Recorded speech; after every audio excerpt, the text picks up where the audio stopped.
Hello. Thanks very much for having me here. Thanks a lot to Pat. Really look forward to having a few messages passed on about SpaceX and what SpaceX is thinking. Let's go to the next slide. So if you don't know what this is, it is a camera from one of our Falcon 9R development vehicles looking down on McGregor, Texas. It's kind of an interesting view, and you're seeing the flames and you're seeing the little fins. But anyway, it's kind of a cool little view. I thought I'd bring it. The next slide is a little bit different. A friend of mine is responsible for all seagoing shipments at DHL, and I created this slide for him. The reason is because, in fact, space access should be routine. It should be like having DHL as a freight forwarder. Consider they're just shipping another product. It happens to be another means, but it's just another shipment. So anyway, that's a direction that we'd like to go where it's very, very routine. I'll talk more about that. I'm going to spend very little time talking about SpaceX, other than for those of you that may not be that aware of us. We are hovering around 4,000 people, maybe a little bit less. We're still privately owned. We're not going to go public anytime soon. The $5 billion has been increased recently with current events, but regardless, that slide stands on its own, and the number of missions is also increased accordingly. But anyway, that's an update. Oh. For any of you that have not been at SpaceX, if you haven't been there since a couple of years ago, and you come by, you look inside, you will not recognize the inside of the place. It is a completely different layout. The product line, Falcon 9, Falcon Heavy, Dragon, the original Dragon, and Dragon V2 now. And we certainly have talked about Dragon V2 somewhat recently in the press. We've now had, on Falcon 9, we've now had 13 launches. The last one we did within a couple weeks turnaround, so a very quick turnaround. And as mentioned earlier, we do have CRS-4 mission. The Dragon is sitting at Space Station Berth now. Should come down, I believe it's the 21st. So anyway, coming down shortly. So really happy with that. Okay, let's get to kind of the talk that I wanted to have, and that's about driving a launch service, driving this commercial business. And how do you get there? The three things you have to do, and it actually applies to a lot of businesses, not just launch, is number one, you have to be reliable. And this is the sequence. You have to be reliable. If you're not, it doesn't matter what you're doing. You have to have schedule assurance. You have to be able to offer it on a timely basis to when the customer wants that product. And then pricing. It should be competitively priced. You put those three things together, you will have an extremely competitive product. Let me talk about what you can do that's kind of a standard thing to do in order to affect one of them, one of the variables, and that's schedule assurance. And I'll just talk about us as a reference. We're now going to host 4 launch sites, 1 for high inclination missions and 3 for geostationary. So Vandenberg for high inclination missions. We currently use Launch Complex 40 at Cape Canaveral. We got rights to 39A, so we're busy. That picture is actually different now because we're busy dismantling all the superstructure there. For us, our pads are pretty straightforward. We need a flame chute, a launch plate. We bring our GSC up to the launch plate, erect the rocket vertically, and then launch. So very straightforward pad. It's actually a shame to see a change to 39A because it's a piece of history. But regardless, things need to move on, and we're going to launch from there. And then we just had a groundbreaking in South Texas in Brownsville. And this is a characterization of what it would look like when we have the pad in. Right now, it is sand. It is definitely sand. Other than the shovel marks from groundbreaking, there's not much there yet, but we will quickly have a pad up 2016 timeframe, mid-2016 timeframe. So that's an example of what can you do, kind of straightforward. In a sense, yes, we're going to be innovative in our pads, but that's a way to grow schedule assurance because you're going to have a lot of capacity. For us, it's roughly 36 geostationary launches a year that we can support. So that's a lot of capacity. But in order to do anything with these 3 factors, reliability, schedule, price, to really make a difference, you have to do some innovation. And everybody's been in this business for a while. They know what that innovation means, and that's risk. And in large part, the industry's been risk averse. I'll talk a little bit about what that means for us. So I like this diagram because risk is not a binary event. It's not like you go all in and you jump off a cliff, or you make no moves whatsoever. You actually modulate that risk dial. And the difference between companies, it's not that everybody's risk averse, it's that the level of the ability that they will take, the risk that they'll modulate, varies dramatically. In our case, when we have something like Falcon 9R development vehicle, we turn that dial up because that's for R&D, that's for experimentation, that's for us to learn how that vehicle performs. When it comes to our customers' launches, we turn that dial way down because we want to have mission assurance. We want to make sure that that flight is reliable for our customer at all costs. And again, I'm talking about SpaceX, but everybody has this dial. The question is, how much do you turn that dial up and take more risk? And what we'd like to think is with SpaceX taking a bit more risk on several areas, that maybe people are going to get more used to modulating more risk in their kind of overall patterns. And risk is highly related to the mission you have in mind. So I just put a couple different programs up there that you all know. And certainly there's a big difference when you're flying an A380, which has a lot of passengers on it, and you can't really afford risk, but on the other hand, there's a lot of redundancy to space station. This asset that is irreplaceable, that when you go there, I don't care if it's cargo, I don't care if it's crew, you cannot afford to damage that piece of infrastructure. So the risk also gets modulated based on what your mission is. And we definitely practice that modulation in what we do. I'll shift gears just a little bit to give you a perspective, because I did come from Qualcomm, and I understand the risks that they do, and I'll give you a perspective of the risk involved there. So mobile phones, yes, they're out there in the hundreds of millions, and certain models, it can get even bigger than that. This iPhone 6 has a Qualcomm chip in it, okay? So familiar with the marketplace to a pretty decent degree. A chip development involves an investment before you sell one product of somewhere between 300 to a little over $1 billion. 300 is a very cheap chip, a basic modem. $1 billion plus is when you put not only the modem, but you put a processor, you put video engines, you put audio engines, you put a lot of different cores into that piece of silicon. And before you sell one product, you spend whatever billion dollars. Now, in any other industry, that's a lot of risk. In the cellular industry, it is risk. The difference is, and on top of that, you're doing this somewhere between 24 and 36 months ahead of the market. What you can't do is you can't go to your consumer and go, what do you want? They don't know. You can't go to a cell phone manufacturer and go, what do you want? They don't know. As a silicon provider, as a fabulous silicon design house, you take a guess, and you guess that what you have in that chip is going to actually sell. And if you don't, you just lost $300 to $1 billion. So I give that as an example, as a reference to, yeah, other industries have risks just like ours do, and their magnitudes are pretty large. There is one big difference between the industry I came from and this industry, and it's on the top of the slide. Technology cycles are about 6 months.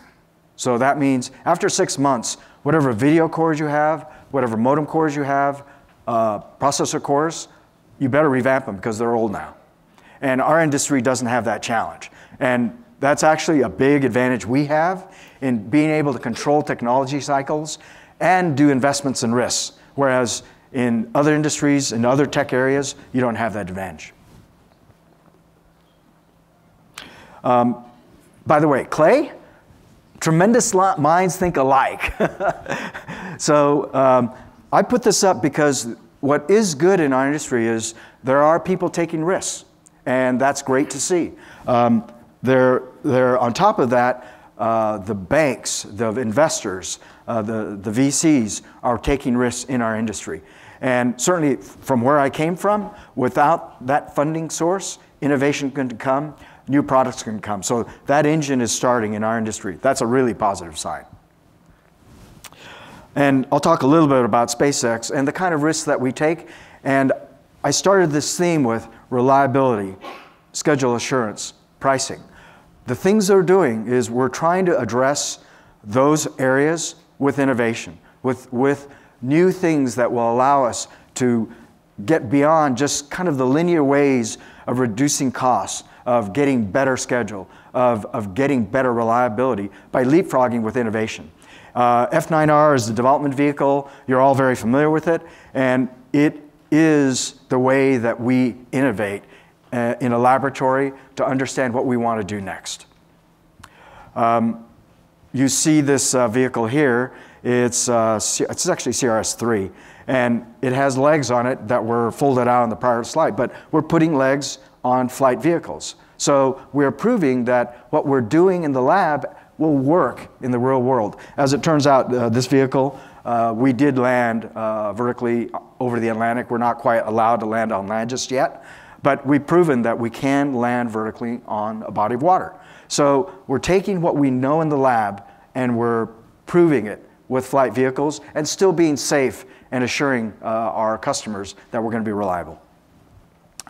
And I just threw this in here because it's kind of cute. We have a trailer sitting out in Cape Canaveral. It's got landing operations control, because in fact it does have control equipment in there. But it is a paradigm that we want to start introducing, the whole notion that you can land this thing that's not a lifting body vehicle and do it safely. Can you run the video, please? It is a video that some of you may have seen before, but I never tire of seeing, in particular, F9R flying over McGregor, Texas. And in this case, this is a 1,000-meter flight. I do make a comment. We're going to pull away just a bit. It's taking off. And that is that the cows, they're there for a reason. So you know it's not an animation, okay? But you also notice that that pad had nothing on it. There was no GSC, no anything else. It's just a simple pad. And that's part of the experimentation that we're doing with this vehicle.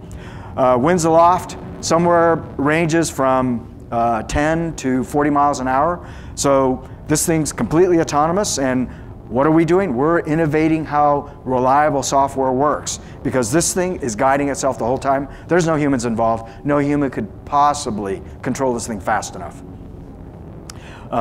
It's got legs deployed. At some point, we'll be folding in the legs as well as deploying them. So that is going to be part of the lab that we have with this vehicle. Okay, it's near the apex of its flight. As a side note, we have a blade of material on the bottom of the legs. So if you see a little smoke, it's just the material burning away, but it's quite safe. And then it's coming down. Again, you can see a little bit of winds aloft with it. It's doing a guidance back to the pad. It actually hovered away from the pad a bit, and you're going to see it's going to do, the pad is roughly 30 foot by 40 foot, and it's going to do a pinpoint landing back to a site on the pad. Again, a great view of McGregor, Texas. There's really nothing there. And it's coming back in. So, yeah, again, if you've seen the video before, apologies, but I never tire of seeing this thing. And it's doing a relatively soft landing. We've actually found the faster you land, the better it is, because if you land slowly, it spends a lot of time burning the legs. So, okay, that's it. So, thank you. So yes, these three factors are important to commercialize the business. We're exercising all of them right now, but in order to really grow this business, we have to do more, and we are definitely trying to do more. On performance, we've got Falcon Heavy coming. It'll fly middle of next year. And if you're aware, the graphic on the right-hand side is an illustration of Raptor, a methane liquid oxygen engine. Again, we want to innovate propulsion. We want to make access to space very routine. The only way to make it routine is you do something about costs. You keep high reliability, schedule assurance, but you've got to do something about cost per kilogram to orbit. And that's going to be accomplished through a bit of risk taking. Again, modulating the risk factor to the needs of the mission. but risk-taking and innovation. So what do you get out of this? You get all this new things that can happen that won't happen otherwise. And in particular, I mean, you came from the silicon business. Doing silicon processing in a zero-G environment with automated equipment is a pretty neat concept if you can get scale, if you can get cost per kilogram to get down low enough. And certainly, human interplanetary presence is a theme that Elon's had for quite some time. So I have this slide because it points to something, and that's if we do something that is provide some leadership in showing you can take the risks, you can do something, and it actually you can be successful, you can make it work, others will do it. It's a great cycle to start. So our goal, humans to space, no question about it. That's what we want to do, and this is where we want to go. That's it. Thank you very much. Time for questions. Barry. Yeah, we actually have, I only have one question, so I'm amazed that the crowd doesn't have more questions for you. But very nice talk. Any. Yes. So you mentioned cycle time is a difference between the cell phone and space industries. Yes. How about another key difference? Quantity. How does that compare, and how do lessons support? That's a great question. Yeah, you bet. It is, I mean, if you compare the automotive industry, we do have a sister company, Tesla Motors, and a little side boast. So Tesla just launched the Tesla Model S D. If you want to have a rocket ride in a car, this is the one. I mean, you will get dizzy how fast it is. But yeah, we had the kickoff the other day. But anyway, so there's a big volume difference there, and scale definitely helps. But scale doesn't help if you don't innovate along the way. And take our engines. We do have 10 engines, and they are common on each of our Falcon 9s. Okay, we've had 13 flights. That's 130 engines that we've built and flown. And so we're getting some volume there, but that's not good enough. You also need to go and look at, did you design that engine for volume and for robustness and for saving money all at the same time when you started? If you didn't do that, if you just built it for volume, you haven't done enough to be able to lower costs. And so yes, it's a very pertinent question. I mean, things like tanks, yes, volume helps, but reusability helps a whole lot more. Hope that answers the question. I got a couple more for you. Okay. Those great video you just showed of the F9R, how did you take those pictures? What vehicle did you use to take those pictures? So we use a hexacopter. It's 6 rotors. It's a very stable platform, and it's got a maneuvering camera on it. And early days, we used kind of a low-res hexacopter, so that's why I made the joke about the cows. So sometimes the graininess of the video came through, and people were going, wait a minute, it looks like an animation. So we put in cows, make sure it's real. But that hexacopter platform is great because the vehicle, you can have it very close to the vehicle, flies up to it, we have it positioned just a little bit below so that we can video the bottom of the rocket and then it coming down. Okay, following along with that, are there any lessons that you'd like to discuss that you learned from the recent testbed failure out at McGregor? I'm sorry, say that again? The Falcon 9R failure that you had out at McGregor. Okay. There were definitely lessons learned from that. Fact of the matter is we had some we have differences between our laboratory system, if you will, our experimental system, and what we do in flight. And some of those differences showed up as a failure mode. And so it caused the F9R to actually self-destruct. It started going towards limit of where it should fly and went through a self-destruct mechanism with software. That said, we definitely sat and made us think about what else can possibly go wrong with our flight units, with our real customers. And that was, I don't know if it's a lessons learned, but you know, you never, 28 years ago, I did work for General Dynamics. I worked on the Atlas. I kind of cheated a little bit. I actually know a little bit about rockets from then. And I did experience a mission failure, and it's horrible. It's awful. No one ever wants to go through that. And that F9R accident, that anomaly, reinforces to all of SpaceX, you can't ever have that happen with our customers. Very good. Well, thank you. I think we're out of time. Yep. I appreciate you coming and talking with us today. Thank you. Thank you very much. Yep.